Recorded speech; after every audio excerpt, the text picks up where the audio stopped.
जय सिया राम, हरिओम। मोदी जी ने कश्मीर को गद्दारों और आतंकियों के हवाले कर दिया। इजराइल ने गद्दारों और आतंकियों का जीना हराम कर दिया।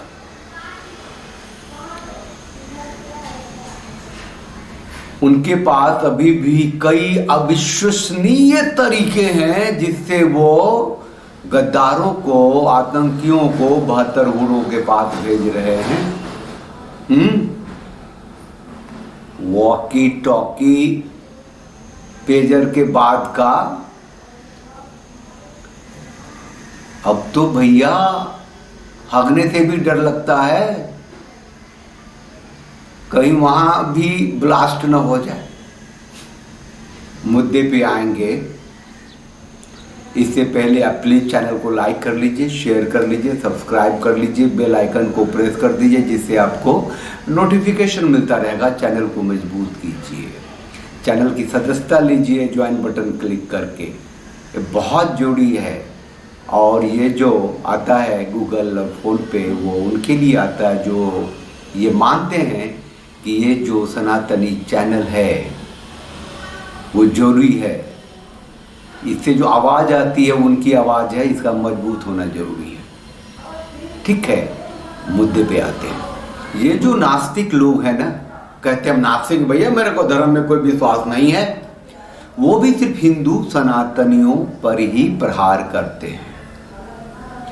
कभी किसी नास्तिक को सुना है कि भैया मैं अल्लाह में विश्वास नहीं करता, मैं नहीं मानता, नबी ने जो कहा मैं मानता ही नहीं, भैया मेरा कोई धर्म में विश्वास नहीं है, मजहब में विश्वास नहीं है, नहीं सुना होगा। जो कम्युनिस्ट है ना, वो भी कहते हैं कि भैया वो धर्म जो है तो अफीम है। किसका धर्म? हिंदू सनातनियों का धर्म। जरा कह दे ईसाई धर्म भी अफीम है, जरा कह दे ये इस्लाम भी अफीम है, काट दिया जाएगा उन्हें।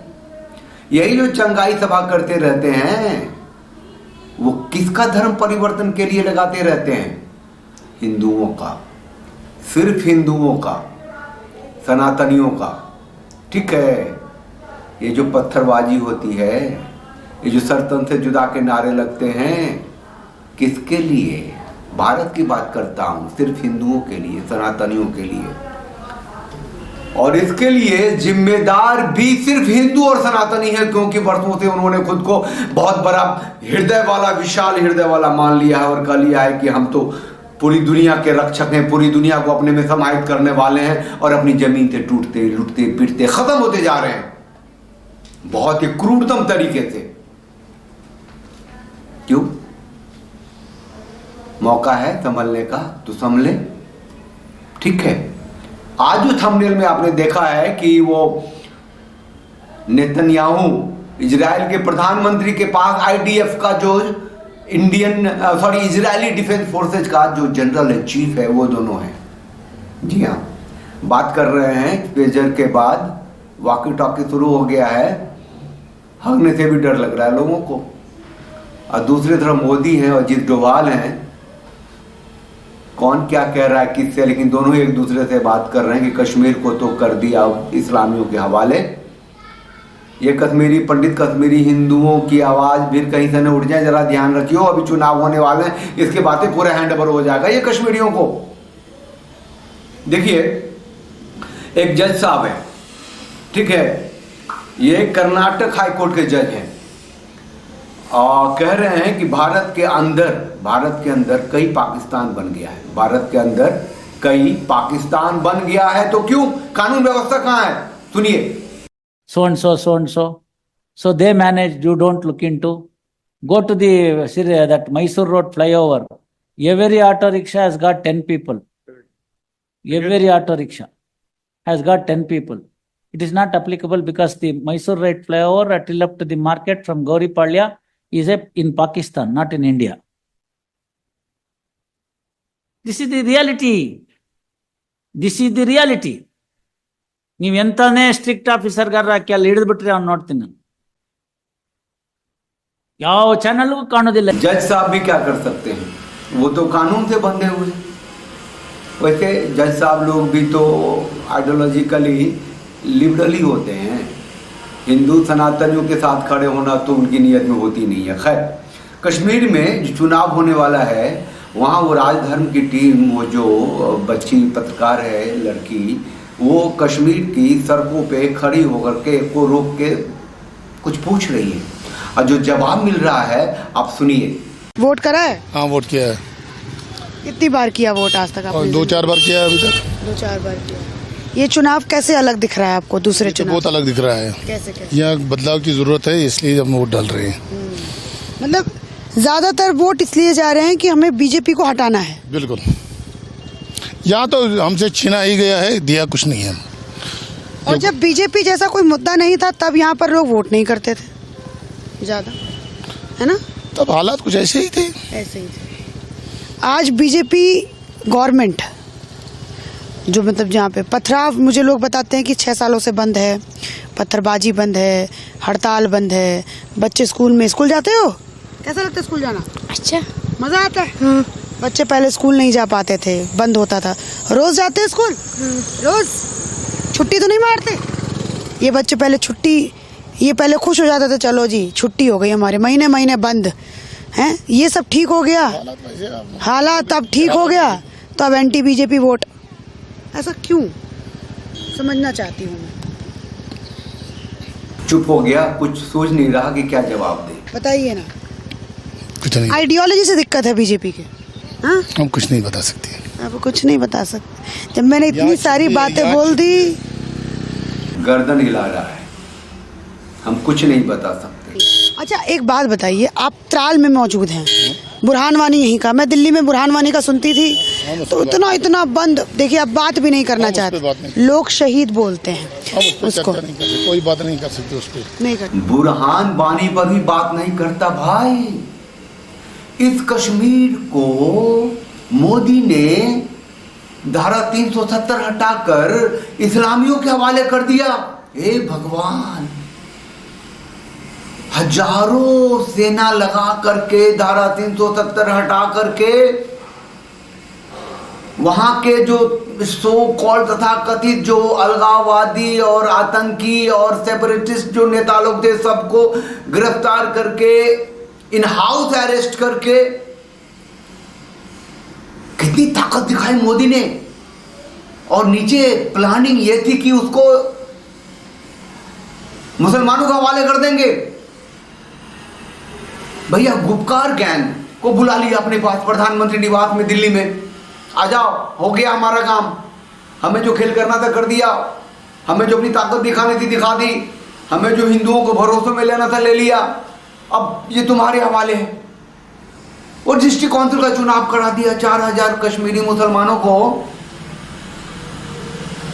आतंकियों को, पत्थरबाजों को मेन स्ट्रीम में ले आया भाई। 2 करोड़ रुपए सालाना डेवलपमेंट के नाम पे उसको देने लग गया, जिसमें कि 25% बोला कि तुम्हारा है, 2 मतलब 50 लाख रुपए सालाना कमाई करा दी उसकी। और वहां के लोग आज भी भारतीय जनता पार्टी के विरोध में खड़े हैं, क्योंकि वो मुसलमान हैं और वो मानते हैं कि जहां आखिरी इंची जमीन तक के मुसलमानों की नहीं होगी, आखिरी आदमी तक मुसलमान नहीं होगा, क़यामत नहीं होगी, आखिरियत नहीं होगी और जन्नत नहीं मिलेगी। वो नफरत करते हैं ना मोदी से। उनको शायद पता नहीं है कि मोदी भी खलीफा हिंद है, पता होगा कि तो क्या कर लेंगे। वो तो तिरपुन लगाता है। अरे बाप रे बाप, कश्मीर को खत्म कर दिया और आइसोलेशन में रखना था ना उसको 10-20 साल। अभी विधानसभा का चुनाव करा लो।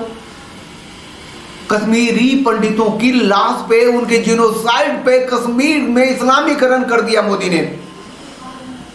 अब जरा लेबनान की खबर ले लेते हैं। इजराइल ने क्या किया है, वो पेजर उजर तो ठीक था, 4000 लोग हुए थे घायल और 19 लोगों की जन्नती होने की खबर आई थी। और जन्नती जो हो रहे हैं वो सारे पुरुष हो रहे हैं, हिजबुल्लाह के लोग हो रहे हैं, आतंकी हो रहे हैं। और उनका जो विशेष जो स्थान विशेष है, जो अंग विशेष है, वहाँ ब्लास्ट हो रहा है। पेजर लगता है वही रखते थे, क्या जाने, पता नहीं कौन सा टेक्निक है।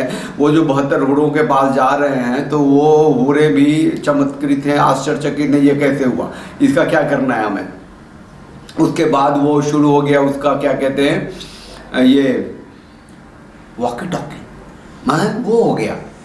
अब कहते हैं कि ये डर लग रहा है उन लोग की, बाथरूम में जाने में डर लग रहा है, सीट पर बैठने में डर लग रहा है। अरे भैया करें तो क्या करें, जाए तो कहाँ जाएं भैया? आतंकी हैं, नफरती हैं, पूरे धरती को ख़त्म करना चाहते हैं। और वहाँ तो कोई हिंदू थोड़ी है, यहूदी हैं उनके लिए दुश्मन जो हैं, है ना। जब नक्शा देखिएगा वहाँ तो आपको पता चलेगा कि छोटा सा है इजराइल, उसके चारों तरफ जो है वो सीरिया है, वो इधर इजिप्ट है, उधर लेबनान है, उधर बहरीन है, उधर इधर सऊदी अरबिया।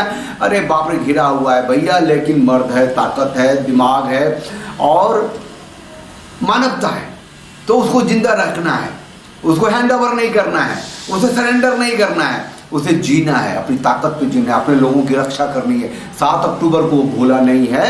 और भारत है कि कश्मीरी पंडितों के, हिंदुओं के नरसंहार को न भूला बल्कि उसके दिमाग से निकाल दिया और वहाँ इस्लामीकरण कर दिया वहाँ जाकर के। ये जो एशिया के मुसलमान हैं, ये भारत के, पाकिस्तान के, अफगानिस्तान के, ये बांग्लादेश के, ये सब फर्जी मुसलमान हैं भाई, कन्वर्टेड मुसलमान हैं। एक छोटा सा वीडियो दिखाते हैं, देख लीजिए। आमिर का कोई दोस्त था, वो अपने आप को बहुत ही जय्यद किस्म के सैयद, क्या असली सैयद तो हम ही हैं। और हम तो इतने असली हैं कि हम तो सिर्फ उस सैयद ख़ानदान में शादी करते हैं। और फिर उसको कहीं अमेरिका जाके DNA टेस्ट कराना पड़ा, वो साला 99% साउथ एशियन निकला, उसमें ज़रा सा भी अरब खून नहीं था। तो ये जैसे आराइयों में से किसी में अरब खून नहीं है ना, जिन्होंने ये दास्तान ईजाद की ना, तो हमें फिर एक, मैं जिसे कहता हूँ, एक नाजायज़ बाप ईजाद करना पड़ता है। लोगों की नाजायज़ औलाद होती है, असी नाजायज़ प्यो ईजाद कीते हुए ने। अरे ये कन्वर्टेड मुसलमान हैं तो हैं, उनका जो मजहब है वो तो है। कहते हैं कि भैया हमारी संस्कृति, हमारा आचार, हमारा विचार, हमारा संस्कार सनातनी है, हम हिंदू देश में हैं तो हम यहाँ के हैं। लेकिन नहीं, मुस्लिम उम्मा वाला कॉन्सेप्ट रखते हैं। अरे भैया वो पापी, वो ममता बनर्जी अपराध से तो बहुत श्रेणी आगे निकल गई है ना, मुस्लिम अपीजमेंट में, मुस्लिम परस्ती में। वहाँ जो आर्जिकल मेडिकल कॉलेज के छात्र हैं जो उस दुष्कर्म के विरोध में आज भी इनकलाब कर रहे हैं, वो ये वीडियो देखिए, वहाँ की मेडिकल कॉलेज की छात्राएं हैं और काली भर के नृत्य कर रही हैं। हम तो कह रहे हैं कि थैंक्स टू ममता कि उसने इतना भ्रष्टाचार किया, इतना अत्याचार किया, हिंदुओं को जूते के नोक के नीचे रखे, जिससे कि ये दिन आए हैं। अब जागरण शुरू हो रहा है।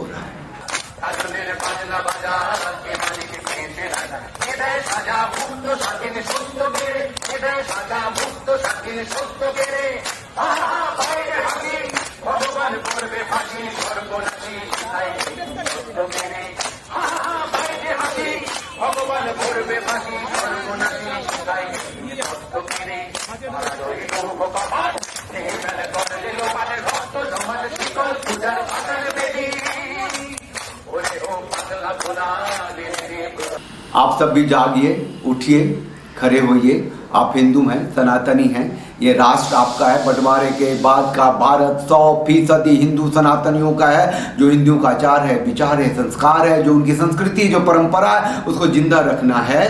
तो उठिए, जागिए। चलिए, चैनल को लाइक कीजिए, शेयर कीजिए, सब्सक्राइब कीजिए और बेल आइकन पर प्रेस कर दीजिए, जिससे आपको नोटिफिकेशन मिलता रहेगा। और चैनल को सपोर्ट कीजिए, साथ दीजिए, कंटेंट का मूल्य चुकाइए या फिर जिस तरीके से भी हो साथ रहिए, अपनी आवाज मिलाइए। जय सिया राम, हरिओम।